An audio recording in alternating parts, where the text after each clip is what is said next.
People are staring. The Simpsons, now at Burger King. You can collect 16 talking toys from the new movie. One per kids meal, only at BK. Wow, Kurt Angle. Keep the change. Thanks. Whoa, what's gotten into this pizza? Hey! Come on. They square off. Tomato drop kicks. Pepper scoops him into an airplane spin. Big slap.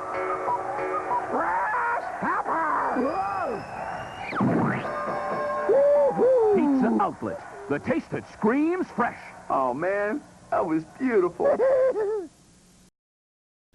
All right, welcome back, everyone, to another great episode of Jazzy Jeff's Trading Card Review Series.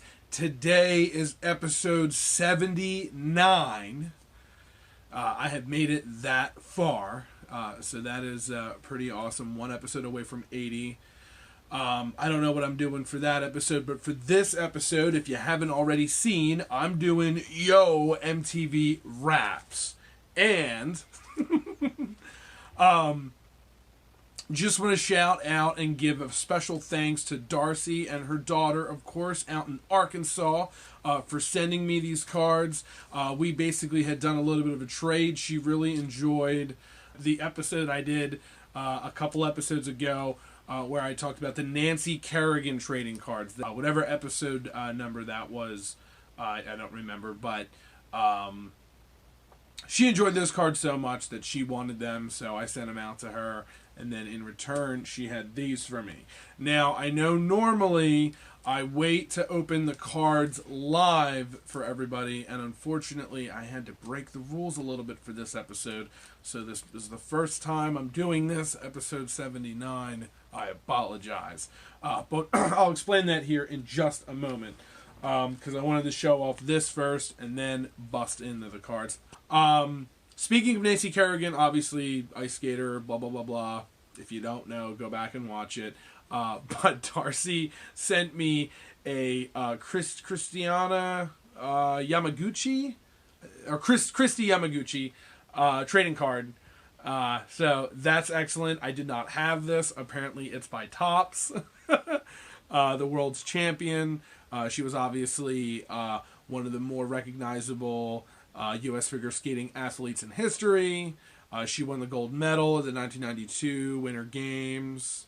And she just, popped up in various commercials and got endorsed on things and stuff like that. And I just, she's very recognizable, for sure. And definitely 90s, definitely. And speaking of the 90s and late 80s, I actually did a little bit of research for once, but that is when Yo MTV's popped into the scene. Supposedly, I think it is officially the first true program to really highlight rap and R&B and hip-hop and that style of music and the change and the evolution that it was going through in the 80s into the 90s. So it was a big deal that MTV was behind that, and like Dr. Dre and just a ton of other rappers were on there.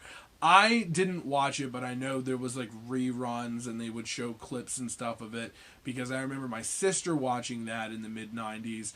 So I was kind of paying attention to it, but I wasn't really familiar with any rappers per se. So that is why I opened up the cards beforehand to see if there was any rappers that I recognized, because unfortunately there was a lot that I didn't. And I didn't want to just sit here and show you guys stuff that I didn't know, you know what I mean? I wanted to try and keep it as entertaining as possible. But first up, I didn't take the cards out of order, which is really funny, but the first rapper on the top of the pack is MC Hammer. Speaking of MC Hammer, I do have his cassette tape here, the Please Hammer Don't Hurt 'Em album. So I got that on cassette tape. And it's just crazy that he's at the top of the pile, because he is as 90s as you get. He was definitely a part of Yo MTV Raps, like his music videos and stuff like that, and all of his dance moves and being interviewed and whatnot. And so yeah, MTV played a big role with MC Hammer. And there was one other guy, and the only difference was he was white. And this is the craziest thing, but the second card is Vanilla Ice, the other white rapper that was like huge at the time on MTV, and obviously he was in the Teenage Mutant Ninja Turtles movies.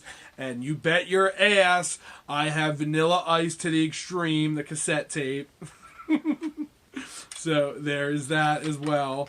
So very cool. Two excellent cassettes and two excellent trading cards. Really hilarious that they were kind of just in there, the two heavy hitters up top on top of the pack. A little strange, but yeah, after that, it just all goes down from there. I don't recognize any of these other rappers. I mean, Fab 5 Freddy sounds really familiar. I'd have to probably double check. I probably heard his stuff before. But all these other groups, maybe you guys might recognize them. So, I'm definitely going to throw them up here. But, I didn't want to spend a ton of time showing stuff that I didn't know. And, if you guys don't know. But, that's why I do this show. And that's why I love doing trading cards like these. Because you don't know what you like until you see it and check it out and find out what it's all about, and it's just, there was so many trading cards back then. I'm still finding out about new ones that I didn't even know existed, and it's just crazy, and it's cool, and it's kooky, and it's neat to see these just strange, trading cards and stuff. And then there's this instant winner here. You could win a trip to see Yo MTV Raps live. You can get stuff autographed. And all you got to do is scratch off. I'm going to do it here real quick. Just for fun. Look at that. Sorry, try again. Of course, they all probably said sorry, try again. How funny would that be if that was the winner? That would have made for a cool episode. I won, but the contest expired. So, but anyway, really cool cards. Once again, thanks for the additional Yamaguchi card. I just, it's funny just like I said earlier, just seeing what got turned into a trading card. But these are still pretty cool cards. They're pretty decent. I mean, they're a little cheap, and they're a little, they're not great. They're not super well made. I mean, they're 90s trading cards, and by then the cards had really gotten cheap, and card stock had changed a lot. So, but anyway, real quick, just as a fun bonus item, I feel like I don't ever really talk about these things or show them off enough, but bouncy balls and super balls are awesome. Especially when they're monster themed. So you have one here that just looks like a normal ball, and then you turn it around and you got a demon. That's awesome. Love the color of that. Very Halloween-y too, with the yellow teeth and the red, just the red background. And then here we just have two really radical eyeballs. So this one is a little bit more dried out because I left it out in the sun because it was a prop in a Halloween, some setup I had years ago outside. I think it might have been my Jason one. So it's, the back of it's soft, but the front of it's all cracking and But yeah, I got these at 2 different times, and they're just extremely similar. But so anyway, I just thought I'd show off my balls. I think it's time to end the episode. This nonsense has gone on long enough. Thanks so much for watching. Goodbye. With Movies and More, the best seat in the house is right in your own living room. If you thought you had to spend a fortune to see the latest blockbusters, think again. Movies and More gives you Hollywood's best for the price of a popcorn alone. Need a TV, camcorder, or a VCR? Call Movies and More. Get a free lifetime movie club membership just by buying a new VCR from us. Movies and More, New England's largest video store. There's one near you. Check your yellow pages. Movies and More, with the best seat in the house.